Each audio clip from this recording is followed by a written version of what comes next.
பரோட்டா தோத்து போகும் இந்த லேயர் ரோட்டி ரெசிபியோட. அப்படி பாருங்க எப்படி லேயரா வருதுன்னு சொல்லிட்டு. அவ்வளோ சாஃப்டா சூப்பரான ஒரு சிம்பிளான டிப்ஸை பயன்படுத்தி இந்த ரோட்டி ரெசிபி செய்ய போறோம். எப்படி செய்யறதுன்னு பார்க்கலாம். வெல்கம் டு டுடே சமையல். நான் இன்னைக்கு 5 பேர் தாராளமா சாப்பிட்ற அளவுக்கு செய்ய போறேன். இது செய்யறதுக்கு 2 கப் மைதா எடுத்திருக்கேன். இது வந்து சராசரியா 1/2 கிலோ அளவுக்கு இருக்கும். மைதாக்கு பதிலா தாராளமா நீங்க கோதுமை மாவு பயன்படுத்திக்கலாம். இதற்கு தேவையான அளவுக்கு உப்பு, 1 டேபிள் ஸ்பூன் எண்ணெய் சேர்த்துட்டு அந்த மாவு, உப்பு, எண்ணெய் 3 நல்லா ஒரு முறை கலந்து கொடுத்துக்கோங்க. அந்த எண்ணெய், உப்பு எல்லாமே அந்த மாவோட நல்லா கலந்து வரணும். இது அப்படியே ஒரு வாரம் இருக்கட்டும். அடுத்ததான் எந்த கப்பால மாவு அளந்தீங்களோ அதே கப்பால 1 கப் சாதம். இப்ப மேக்சிமம் நைட்டு தான் இந்த ரெசிபி செய்வோம். மதியம் வந்து சாதம் கொஞ்சம் பின்னவை எடுத்து வச்சுக்கோங்க. நல்லா ஆறின சாதமா இருந்தா சூப்பரா இருக்கும். மிக்ஸி ஜார்ல சேர்த்துக்கோங்க. கூடவே அதே கப்பால 1/2 கப்புக்கு கொஞ்சம் குறைவா தண்ணி சேர்த்துக்கோங்க.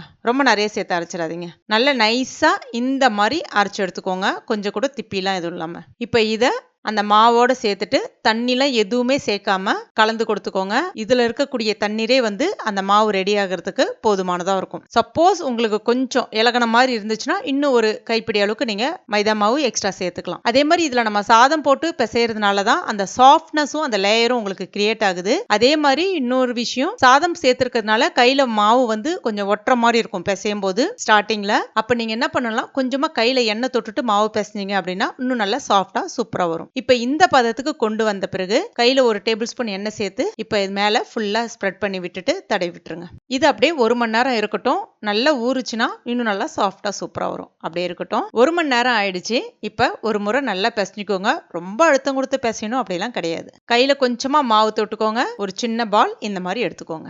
எடுத்துட்டு எப்பயும் போல நம்ம சப்பாத்திக்கெல்லாம் உருண்டை உருட்டுவோம்ல, அதே மாதிரி உருட்டி தனித்தனியா எடுத்து வச்சுக்கோங்க. இதுக்கப்புறம் இதை ஊற வைக்கணும் அப்படிலாம் எதுவுமே கிடையாது. அடுத்ததான் மாவு லைட்டா அப்படி போட்டுட்டு எப்பயும் போல நம்ம சப்பாத்திக்கு மாவு திரட்டுவோம்ல, அதே மாதிரி திரட்டுங்க. ஆனா அதை விட இன்னும் கொஞ்சம் மெலிசா திரட்டினீங்கன்னா இன்னும் நல்லா இருக்கும். மாவு விரிச்சு விடுறதுக்கு நீங்க தாராளமா மைதா மாவே பயன்படுத்திக்கலாம். எண்ணெய்லாம் பயன்படுத்தணும்னு அவசியம் கிடையாது. இப்ப இந்த மாதிரி வந்த பிறகு மேல இந்த மாதிரி ஒரு பிரஷை பயன்படுத்தி எண்ணெயை தடவி விட்டுக்கோங்க. மறுபடியும் மைதா மாவு லைட்டா மேல இந்த மாதிரி தூவி விட்டுக்கோங்க. இது எதுக்காக செய்யறோம்னா அப்பதான் உங்களுக்கு நல்ல லேயரா ஃபார்ம் ஆகும். அதுக்காக தான். இப்ப ஒரு பக்கத்தை இந்த மாதிரி பாதியா வர்ற மாதிரி மடிச்சு விட்டுக்கோங்க. அது மேலேயும் லைட்டா எண்ணெய் தடவி விட்டுட்டு கொஞ்சமா மாவு தூவி விட்டுக்கோங்க. மாவு ரொம்ப அதிகமா தூவிடாதீங்க, லைட்டா தூவி விட்டுக்கோங்க. இப்ப இன்னொரு பக்கம் இருக்கல, அதை வந்து அது மேல கவர் பண்ற மாதிரி போட்டுட்டு மறுபடியும் எண்ணெய் தடவி மாவு தூவி விட்டுக்கோங்க. இப்ப இந்த பக்கத்தை எடுத்து இப்ப போட்டுட்டு இப்போ அதை அப்படியே வச்சு க்ளோஸ் பண்ணிடுங்க.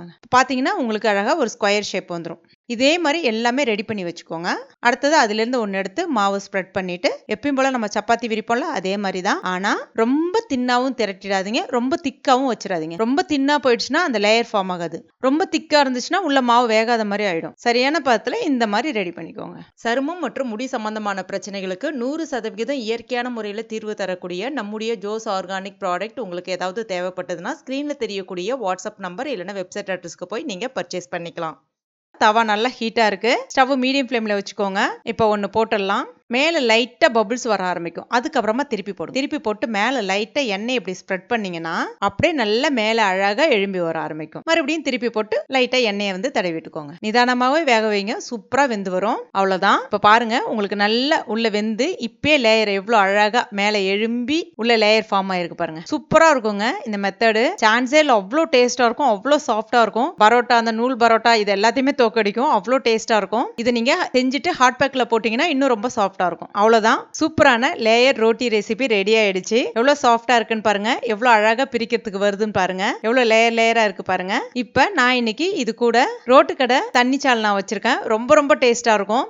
இல்லைன்னா ஏதாவது ஒரு கிரேவியோட தொட்டு சாப்பிட்டீங்கனாலும் சூப்பரா இருக்கும். நீங்களும் உங்க வீட்டில் இந்த ரெசிபியை ட்ரை பண்ணி பாருங்க. ட்ரை பண்ணிட்டு எப்படி இருந்துச்சுன்னு மறக்காம கமெண்ட் பண்ணுங்க. இந்த வீடியோ உங்களுக்கு பிடிச்சிருந்தா லைக் பண்ணுங்க. உங்க நண்பர்கள் மற்றும் ஃபேமிலி மெம்பர்ஸ் கூட மறக்காம ஷேர் பண்ணிக்கோங்க. மேலும் இது போன்ற டேஸ்டி ரெசிபிகளுக்கு நம்ம டுடே சமையல் இது வரைக்கும் நீங்க சப்ஸ்கிரைப் பண்ணலன்னா உடனே சப்ஸ்கிரைப் பண்ணிக்கோங்க. கூடவே மறக்காம அந்த பெல் நோட்டிஃபிகேஷன் சிம்பலையும் பிரஸ் பண்ணிக்கோங்க. தேங்க்யூ.